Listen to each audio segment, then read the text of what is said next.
This is the Late Round Podcast with your host, JJ Zacharisa.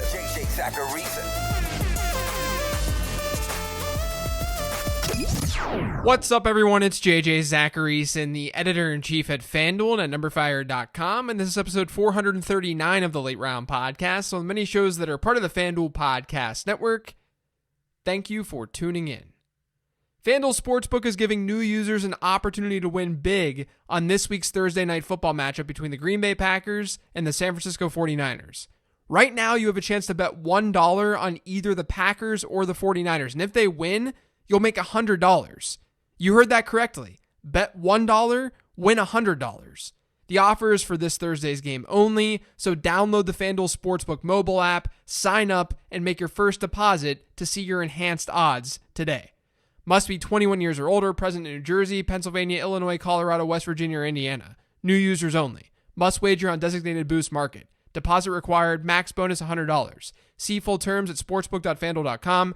Gambling problem? Call 1-800-GAMBLER. Or in Colorado, call 1-800-522-4700. Or in West Virginia, visit 1-800-GAMBLER.net. Or in Indiana, call 1-800-9-WITH-IT. Crushed it. Let's get to these transactions. Buy Miles Sanders. So Miles Sanders has not been very healthy this year. That means there's probably a lot of frustrated fantasy managers out there. I know that I have Sanders in a lot of leagues, and it's frustrating to have him right now because he's not finding the field.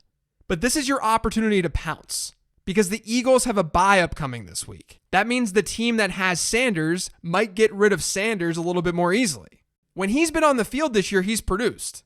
He's finished in the top 20 in weekly running back scoring in 4 of his 5 games played. And he's handled over 80% of the team's running back rushes per game to go along with a 13.4% target share per game. That's when he's been active. Those are both very, very good numbers. And after the bye this week, they get the Giants, Browns, Seahawks, Packers, Saints, Cardinals, and Cowboys through the end of the fantasy football season. Now that might be a tough schedule in real football, but it should bring a lot of high-scoring games.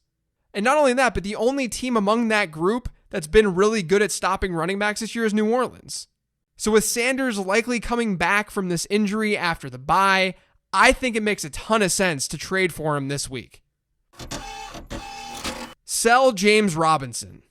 Look, guys, this is really, really tough for me to talk about. I love me some James Robinson. He's saved me in so many leagues this year. I'm sure that he saved a lot of you as well. I liked him as a prospect. I'm really excited for what he could potentially do in the league moving forward. But I have to be honest, I think that James Robinson is a good sell candidate this week. And that's despite the fact that he's seen almost 95% of Jacksonville's running back rushes this year and a 12.7% target share. We know that he's a workhorse. He's pacing to see the highest running back rush share that we've seen in basically forever. The usage is there. The problem is that the situation kind of sucks. Gardner Minshew, not going to be playing. Jake Luton's going to be playing. He's a 6th rounder from 2020's draft. Maybe Luton's good. I don't know. We're surprised by quarterbacks all the time. We were surprised by Gardner Minshew. But I don't think that we should assume that he's going to be good. And if he's worse than Minshew, then we have to worry about the lack of scoring opportunities in this Jags offense. And then the other situational thing that I don't like about James Robinson is the schedule. On the season, Jacksonville's had 4 top 10 matchups, favorable matchups, in 7 games. That's according to adjusted fantasy points allowed to running backs. Robinson has faced just one team ranked lower than 18th. That came in week 1 against the Colts, and he had his worst fantasy outing in that game. Now, over the next 2 weeks, he does get the 2 best matchups in adjusted fantasy points allowed. They get the Texans and then the Packers. But again, in both of those games, we might see a bad quarterback. There's a chance that there's some bad quarterback play. And you guys know how I work here. I look at this from a probability perspective. Can Luton be good? Of course. Should we expect a 6th round quarterback to step in and dominate though? No, probably not. I don't think that's very logical. So those matchups are good on paper, but I still worry about the Jags offense in total. But then once those matchups are over, Robinson gets the Steelers, the 23rd best matchup for running backs according to adjusted fantasy points allowed, the Browns, who are 19th, the Vikings, 24th, the Titans, who are 7th, and then in weeks 15 and 16, the 2 biggest weeks of the fantasy football season, Jacksonville gets Baltimore and Chicago. Those are 2 top 10 defenses against running backs. So this is a bad situation for James Robinson in total. So I don't think it's a bad idea as a result to try to sell him now. And while you're negotiating that trade, use those upcoming matchups to your advantage. Talk about the fact that he gets the Texans and Packers across the next 2 weeks. Talk about the fact that he's already had his bye. I still think he's going to be productive moving forward. It's going to be hard for him not to be productive if he keeps up that backfield market share. But there are a lot of concerns right now.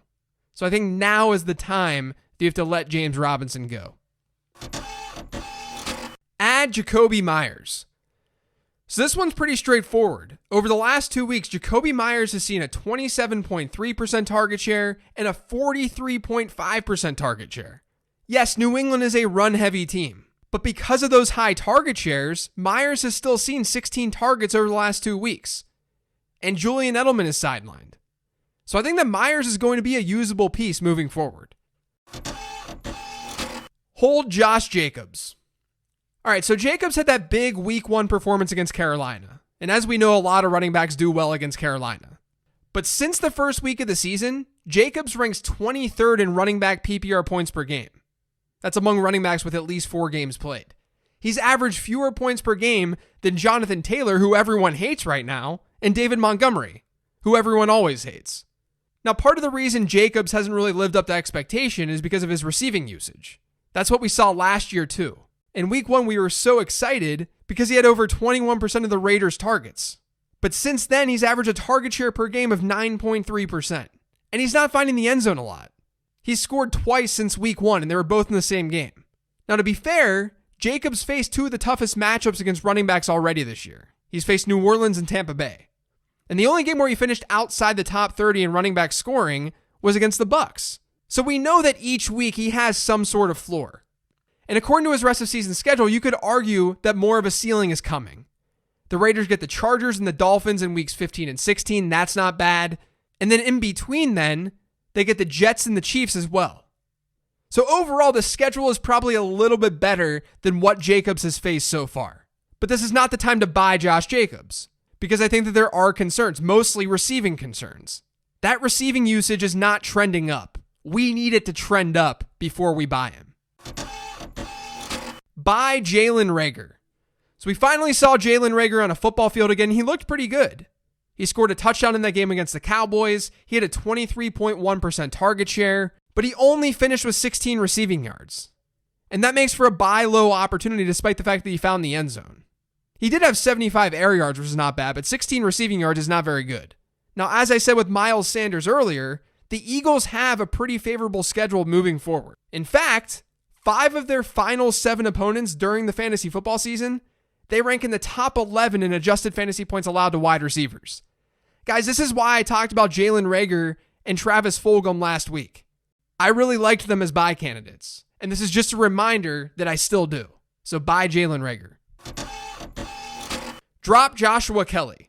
It was looking promising for Joshua Kelly earlier in the season. You guys know that I was pretty excited about it.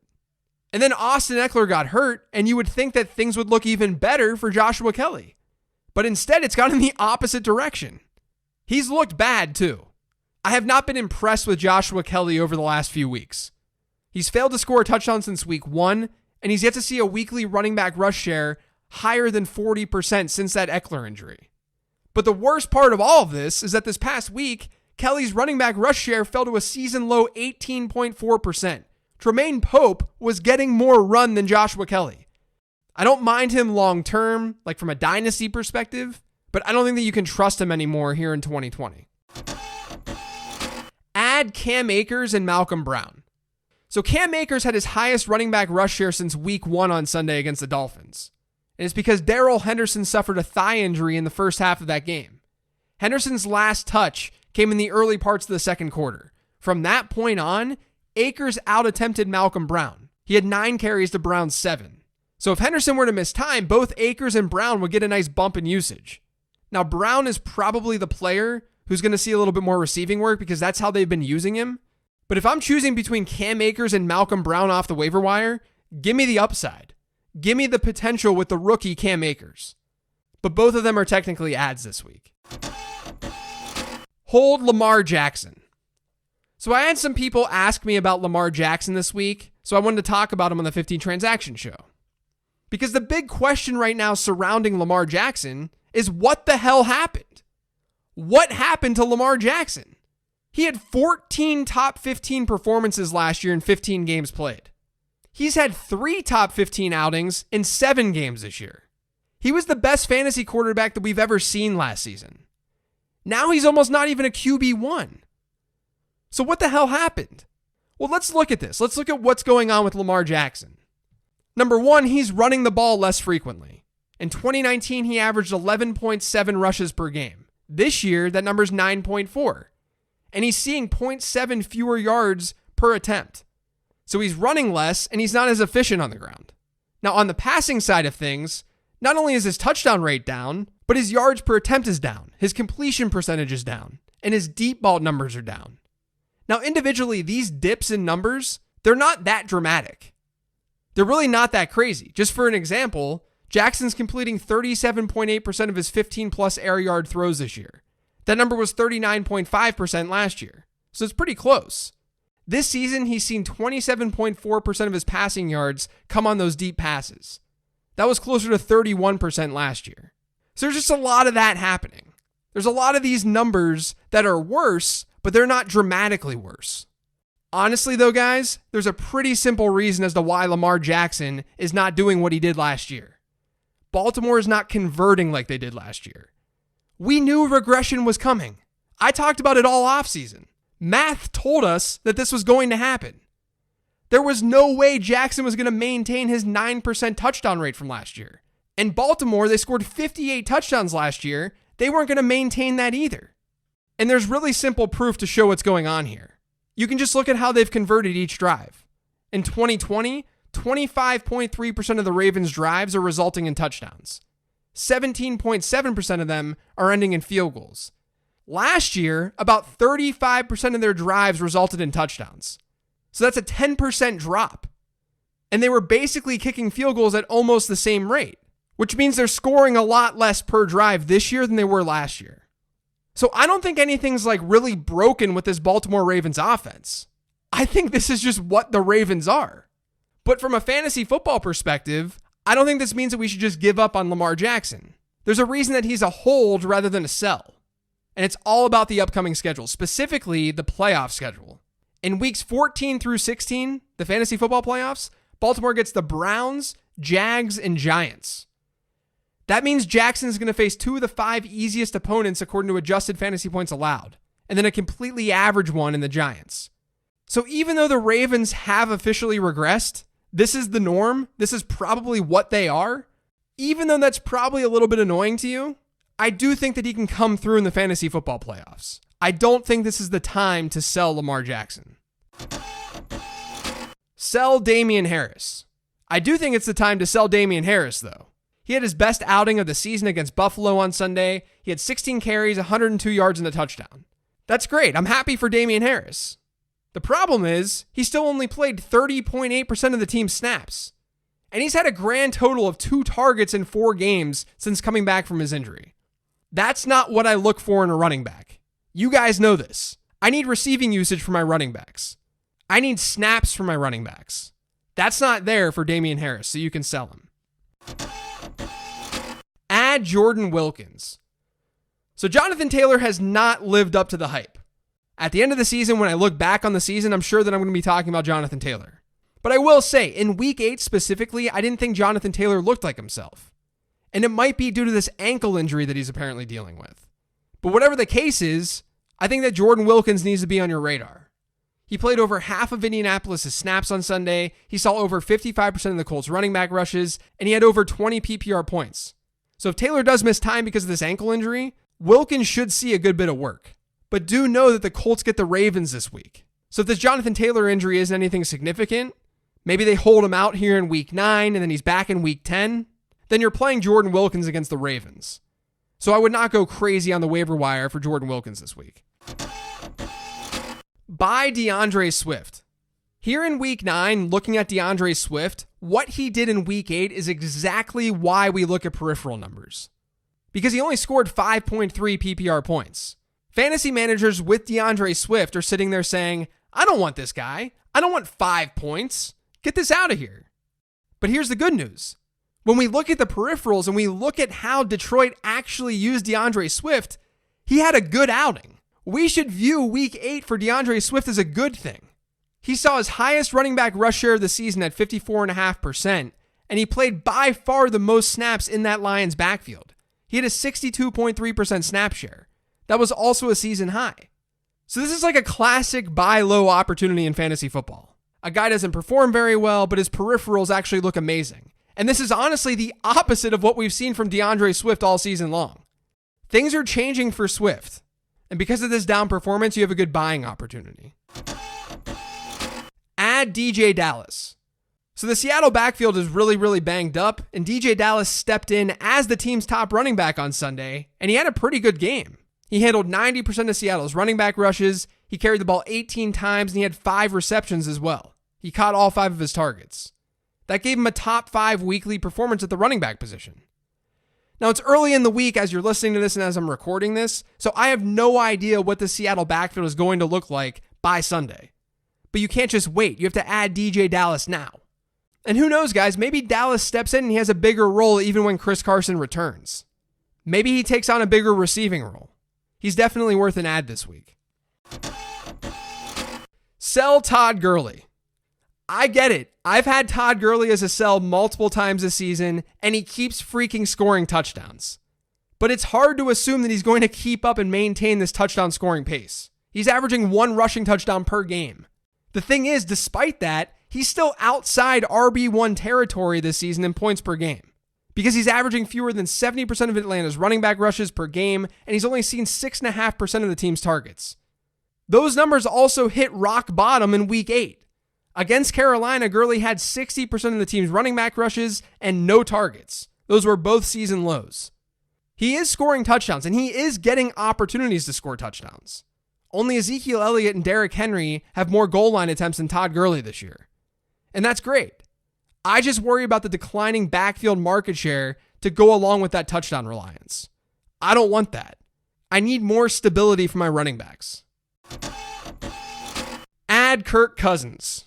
So quarterback streamers kind of suck this week, but I don't mind Kirk Cousins. He's rostered in just 28% of Yahoo leagues. He's not in a terrible spot. The Lions and Vikings game, according to FanDuel Sportsbook, has a 53-point over-under, and the Vikings are 3.5-point favorites. So that gives them a pretty good implied team total.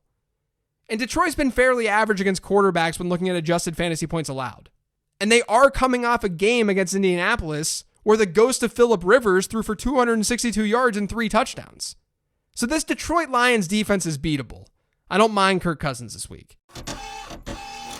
Add the Washington football team's defense. The Washington football team is currently available in 84% of Yahoo leagues, and they get a projected low-scoring Week 9 matchup against the Giants where they're favorites. That's not all that common for Washington. But Washington ranks 6th in the league in pressure rate this season.